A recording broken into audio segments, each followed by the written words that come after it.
Halo Malaysia, terima kasih kerana sudah menonton video ini. Sebelum kita bermula, sila pertimbangkan untuk tekan butang subscribe, like dan share. Berita perkembangan politik semasa dalam negara, perkembangan negara dan semuanya ada di dalam channel ini. Terima kasih kerana sudah menonton. Hai halo Malaysia, selamat petang tonton dan puan-puan. Terima kasih kerana anda masih terus setia berada di dalam channel Elvino ISTV. Jangan lupa untuk tekan butang subscribe, like video ini dan jangan lupa untuk tekan butang share. Tuan-tuan dan puan-puan, satu lagi berita yang saya rasa inilah satu-satunya pendedahan yang amat menggemparkan bagi Rosmah Mansur. Tuan-tuan dan puan-puan, berita ini dipetik daripada Agenda Daily. Syarikat barang kemas Saman Rosmah berhubung kehilangan 43 barang. Sebuah syarikat pemborong barang kemas di Lubnan memfailkan saman terhadap Datin Seri Rosmah Mansur bagi menuntut 14.57 US dollar atau RM67.46 juta ringgit atas dakwaan melanggar kontrak berhubung kehilangan 43 barang kemas kepunyaan syarikat itu yang diserahkan kepadanya 5 tahun yang lalu. Global Royalty Trading SAL yang berpangkalan di Beirut selaku plaintiff memfailkan saman itu menerusi Tetuan David Gurupantham dan Koai di Mahkamah Tinggi pada 29 Mac lepas dengan menamakan isteri bekas Perdana Menteri Malaysia Datuk Seri Najib Razak iaitu Datin Seri Rosmah Mansur selaku defendant tunggal. Menurut laporan bernama, menerusi pernyataan tuntutan oleh Global Royalty, Rosmah didakwa telah berbohong dalam afidavit dan pembelaannya dengan menyatakan bahawa 44 unit barangan kemas termasuk kalung berlian, anting-anting, cincin, gelang dan tiara yang diserahkan oleh seorang ejen syarikat itu kepada defendant telah dirampas oleh pihak berkuasa Malaysia untuk kesalahan di bawah Akta Pencegahan Pengubahan Wang Haram, Pencegahan Pembiayaan Keganasan dan Hasil daripada Aktiviti Haram tahun 2001. Menurut syarikat itu lagi, ini kerana hanya satu daripada 44 barang kemas berkenaan berada dalam simpanan dan kawalan pihak polis dan baki 43 barang kemas yang lain milik plaintiff tidak berada dalam simpanan pihak berkuasa itu.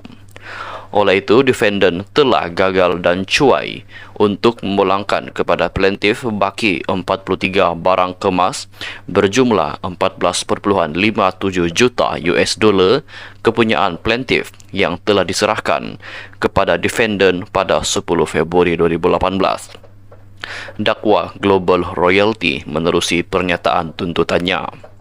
Menurut plaintiff, berdasarkan surat aku janji yang ditandatangani oleh Rosmah bertarikh 22 Mei 2018, beliau mengakui bahawa barang kemas itu berada dalam simpanannya dan kemudian disita oleh kerajaan Malaysia.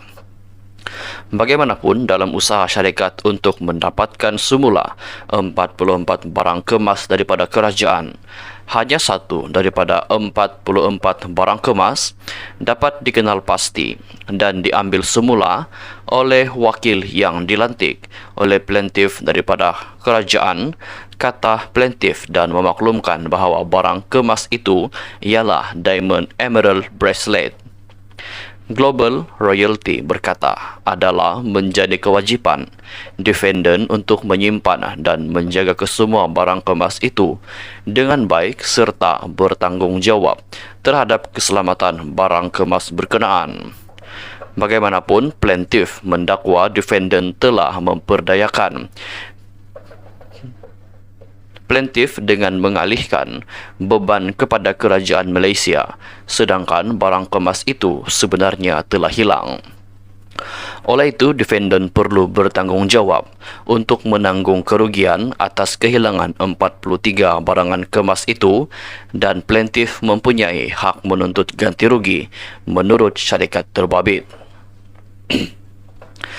Syarikat itu memohon perintah mandatori supaya barangan kemas itu hendaklah dipulangkan kepada plaintiff dalam keadaan baik bagi tempoh 14 hari daripada tarikh penghakiman, dan sekiranya ia tidak dapat dikembalikan, defendant bertanggungjawab untuk membayar kepada plaintiff kos barang kemas berjumlah RM67.46 juta ringgit bersamaan dengan 14.56 juta US dollar selain memohon faedah, kos serta relief yang akan difikirkan sesuai oleh mahkamah. Sementara itu, Peguam Datuk David Gurupatham yang mewakili Global Royalty mengesahkan mengenai pemfailan saman itu. Tuan-tuan dan puan-puan, sekian saja dulu perkongsian berita kita pada hari ini. Kita jumpa lagi di perkongsian yang berita yang seterusnya. Bye-bye. Hai halo Malaysia, selamat malam tuan-tuan dan puan-puan. Terima kasih kerana anda masih terus setia berada di dalam channel Elvino ESTV. Jangan lupa untuk tekan butang subscribe, like video ini, dan jangan lupa untuk tekan butang share. Tuan-tuan dan puan-puan, pendedahan berita hari ini. Perkongsian berita hari ini dipetik dari Agenda Daily. Perbicaraan saman 1MDB terhadap anak tiri Najib bermula 16 Oktober tahun depan. Perbicaraan kes saman One Malaysia Development Berhad 1MDB dan 3 subsidiarinya terhadap Riza Shahriz Abdul Aziz, anak tiri kepada Datuk Seri Najib Razak, atas dakwaan salah guna kuasa dana berjumlah 250 juta US dollar bagi membiayai penerbitan filem serta membeli hartanah akan bermula 16 Oktober tahun depan di Mahkamah Tinggi. 3 subsidiari One Malaysia Development Berhad 1MDB itu ialah 1MDB Energy Holdings Berhad Limited, 1MDB Energy Limited dan 1MDB Energy Langat Limited menurut laporan daripada bernama. Peguam Desmond Low ZJ yang mewakili Riza Shahriz dan 2 syarikatnya, Red Granite Pictures Incorporated dan Red Granite Capital Limited selaku defendant, berkata perbicaraan kes saman itu ditetapkan pada 16 hingga 18, 21 hingga 25, 28 Oktober hingga 1 November dan 4 November tahun 2024. Kes saman itu akan didengar di hadapan Pesuruhjaya Kehakiman Datuk Raja Ahmad Mozanuddin Shah Raja Mohzan, kata peguam itu ketika dihubungi. Menurut Law, esok akan ditetapkan untuk pengurusan kes saman berkenaan. Dalam saman yang difailkan pada 7 Mei 2021, 1MDB dan 3 subsidiarinya itu mendakwa bahawa 2011 dan 2012 Riza Shahriz serta 2 syarikatnya menerima dana kira-kira 248 juta US dollar daripada mereka yang didakwa disalahguna apabila defendant menggunakan dana itu untuk kepentingan peribadi dan kepentingan rakan sekutu mereka, termasuk bagi membiayai penerbitan filem dan pembelian pelbagai harta tanah.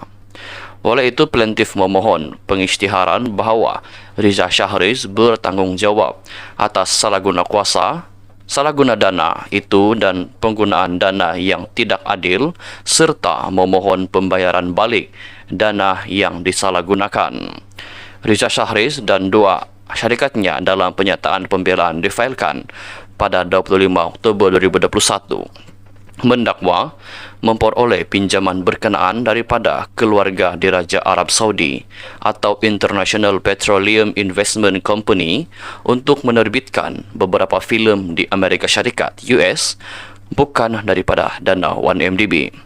Beliau mendakwa sukar bagi penerbit filem yang tidak dikenali untuk memperoleh pinjaman daripada bank.